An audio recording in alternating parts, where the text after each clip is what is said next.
जांजगीर चांपा जिले में जैजेपुर थाना क्षेत्र के ग्राम चोपड़भट्टी में नाबालिग लड़की 28 फरवरी की रात घर के किसी सदस्य को बिना कुछ बताए चली गई थी। परिजनों ने इसकी गुमशुदगी की सूचना जैजेपुर थाने में दर्ज करवाई थी। 3 दिन बाद 3 मार्च को नाबालिग लड़की की लाश गांव के ही डबरी तालाब में तैरती हुई मिली। पुलिस ने बताया कि लड़की की पहचान गुमशुदगी दर्ज नाबालिग लड़की से हुई और उसकी पॉकेट में सुसाइड नोट भी प्राप्त हुआ। पुलिस अधीक्षक डॉक्टर अभिषेक पल्लव ने मामले की गंभीरता को देखते हुए तत्काल शव को पोस्टमार्टम के लिए भिजवाया, जहां 3 डॉक्टरों ने मिलकर पोस्टमार्टम किया। परिजनों ने इस घटना पर हत्या की आशंका जताई है। पुलिस ने शंका के आधार पर गांव के ही जवाहर चंद्रा को हिरासत में लिया है। पीएम रिपोर्ट में सामने आया था। पुलिस ने संदेही आरोपी को कड़ाई से पूछताछ करने पर अपना जुर्म कबूला। आरोपी ने हत्या को आत्महत्या का रूप देने के लिए पूरी प्लानिंग के साथ काम किया।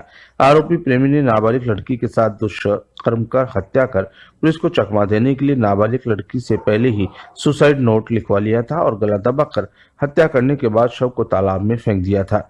पोस्टमार्टम की रिपोर्ट मिली जानकारी के अनुसार आरोपी पहले नाबालिग लड़की का गला दबाकर हत्या की बात सामने आई। साथ ही हत्या से पहले दुष्कर्म का भी खुलासा हुआ। पुलिस ने आरोपी को गिरफ्तार कर रिमांड पर भेज दिया है।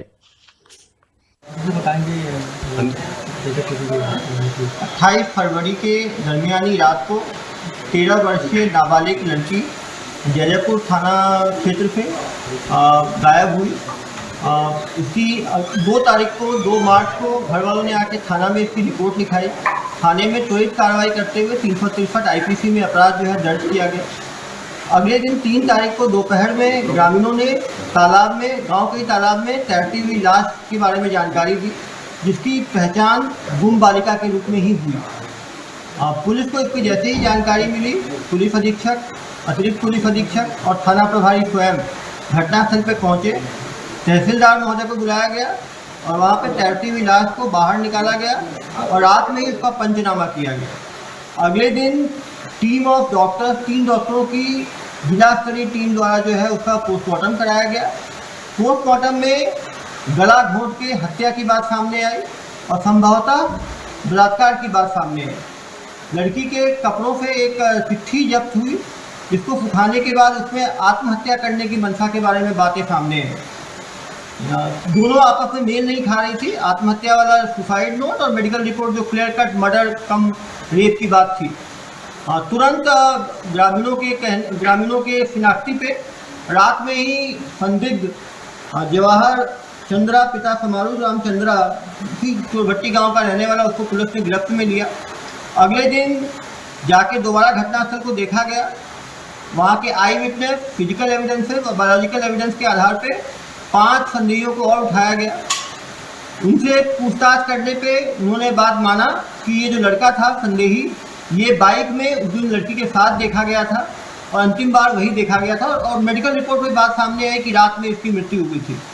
इसके बाद लड़के से दबाव बनाकर और क्रॉस क्वेश्चनिंग करने पर बात सामने आई कि उसने फिल्मी स्टाइल में 26 फरवरी को लड़की की माताजी ने इनको बात करते हुए फ़ोन पे पकड़ लिया था। उसके बाद फ़ोन जब्त कर लिया था और लड़की को लड़के से नहीं मिलने की हिदायत दी थी। इसके बाद लड़की लगातार आरोपी लड़के से शादी के लिए दबाव बना रही थी। समाज में बदनामी के डर, पॉक्सो में कार्रवाई के डर से लड़का परेशान था और उसने लड़की के साथ मिलके उसको बहकावे में डाल के उससे सुसाइड नोट लिखवाया और कहा कि हम लोग संभवतः साथ जी नहीं सकते तो साथ मरेंगे। ये कह के वो लड़की को रात में अंधेरे में बाइक पर लेके आया, सुनसान जगह पर आके उसके साथ बलात्कार किया और फिर गला घोंट के उसको सुसाइड नोट के साथ उसको पानी में फेंक दिया। पुलिस द्वारा सही समय पर